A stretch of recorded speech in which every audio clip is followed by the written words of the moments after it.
రాజధాని ఎఫెక్ట్ ఏమన్నా ఇక్కడ కనిపించే అవకాశం ఉంటుందా? మీరు ఇక్కడ స్థానిక అభ్యర్థి, మీరు అన్నీ అబ్జర్వ్ చేస్తున్నారు. వన్స్ ఎప్పుడైతే 3 రాజధానులు అన్నారో బెజవాడలో డెవలప్మెంట్ పూర్తిగా ఆగిపోయింది, భూముల రేట్లు పడిపోయాయి, రియల్ ఎస్టేట్ పూర్తిగా కుప్పగూలిందన్న ఆరోపణలు కూడా ఉన్నాయి. ఆ ఎఫెక్ట్ ఈ కాన్స్టిట్యున్సీ మీద పడే అవకాశం ఉంటుందా? ఇప్పుడు 2019 ముందు భూముల విలువ ఎలా ఉంది, ఇప్పుడు ఒకసారి ఎలా ఉందో ఒకసారి చూసుకోమని చెప్పండి. విజయవాడ నగరం చాలా అభివృద్ధి చెంది. ఎందుకంటే అమరావతి అని చెప్పని గతంలో చంద్రబాబు నాయుడు విజయవాడ అభివృద్ధిని పూర్తిగా పక్కన పెట్టి అమరావతి అని చెప్పి ఇక్కడ నిధులు కూడా తీసుకెళ్ళి అమరావతి అని చెప్పి అమరావతికి మార్చడం జరిగింది. విజయవాడ నగర ప్రజలందరికీ కూడా మోసం చేశాడు. ఈరోజు మాకు విజయవాడ రూరల్ కానీ, గొల్లపూడి కానీ, భవానీపురం కానీ ప్రతి ఒక్క చోట కూడా 2019 కంటే కూడా ఈరోజు 3 రేట్లు పెరిగినాయి. ఎందుకంటే అభివృద్ధి ఆ విధంగా జరిగింది కాబట్టి, ప్రజలు విజయవాడ అభివృద్ధి జరుగుతుంది కాబట్టి విజయవాడ చుట్టుపక్కల ప్రాంత ప్రజలు విజయవాడ నివసించడం కానివ్వండి, విజయవాడ వ్యాపార కూడలి బాగా అభివృద్ధి చెందడం కానివ్వండి, వీటన్నిటికీ కూడా ఈరోజు జగన్మోహన్ రెడ్డి గారి ప్రభుత్వం వచ్చాక జరిగింది తప్ప చంద్రబాబు నాయుడు అమరావతి అని చెప్పని కనీసం ఒక permanent assembly, permanent high court, permanent secretary కట్టలేని అసమర్థుడు టెంపరీగా అన్నీ కట్టాడు.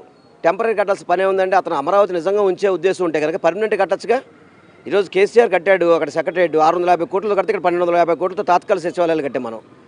అందుకని ప్రజలకి అన్నీ తెలుసు ఇవన్నీ కూడా. అందుకనే విజయవాడ నగర ప్రజలు ఇవన్నీ నమ్మరు ఈరోజు.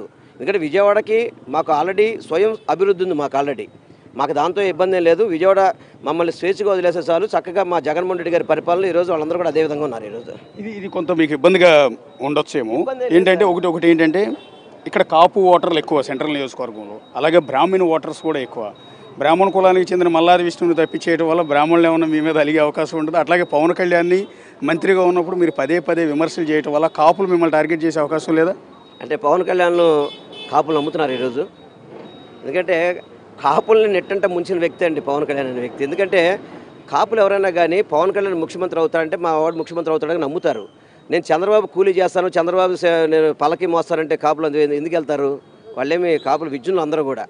ఇవన్నీ కూడా తెలుసు. ఈరోజు పవన్ కళ్యాణ్కి ఆ బలం లేదు కాబట్టే ఈరోజు 20 సీట్లకు అమ్ముడుపోతున్నాడు.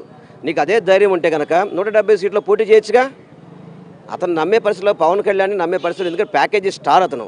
సినిమాల్లో ఏ విధంగా డబ్బులు తీసుకుని నటిస్తాడో రాజకీయాల్లో కూడా చంద్రబాబు దగ్గర డబ్బులు తీసుకొని రాజకీయాల్లో అతని యొక్క వేషం అతను నటిస్తున్నాడు తప్ప రాజకీయంగా చిత్తశుద్ధి అయితే అతనికి లేదు. చివరిగా ఒక ప్రశ్న అండి, మీ పార్టీ అధినాయకుడు జగన్మోహన్ రెడ్డికి తోడబుట్టిన చెల్లెలు